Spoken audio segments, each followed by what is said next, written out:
Hello everybody, Project Cardboard, and today I have a sort of different video. It kind of veers off from the usual cars, airplanes, little buildings that I've made in the past on this channel, and this time I'm tapping into my more sculptural side and I'm making a vase. This is a sort of more modern design. It's like pretty simple, you could say, and I did try to switch it up a little with adding some little pieces on it and like a handle and stuff. I've been playing around with this technique and it's actually very fun. What I'm doing is just taking pieces like this and just trying to build like a lattice of as many just like formers as I can, and that will help us when we go to taking, you know, scraps like this. We'll rip a whole lot from like here.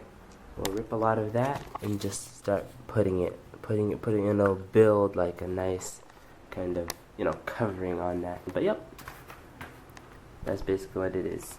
One of my favorite parts of making stuff from cardboard, and just anything artistic really, is coming up with that new idea. And I was searching for cardboard vases, and I was wondering, this idea that just kind of popped in my head of using ripped pieces of cardboard to build a texture around it. No one had really implemented that into a vase design. I felt like that would bring something kind of new and really interesting, and it does open up so many possibilities as they are endless vase designs. What I've done is I put on this little handle and I connected it via just cardboard pieces that go through there.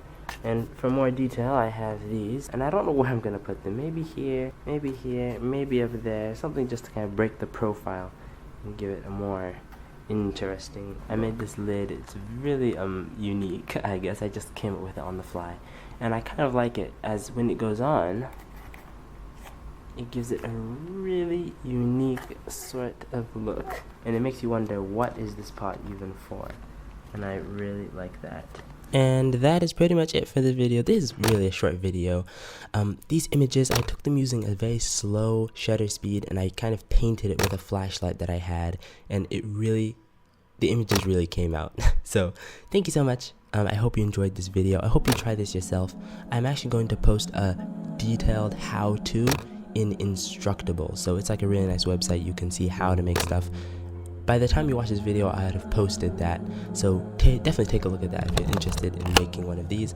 Thank you for watching so much, and I'll see you guys in the next video. Thank you. Goodbye.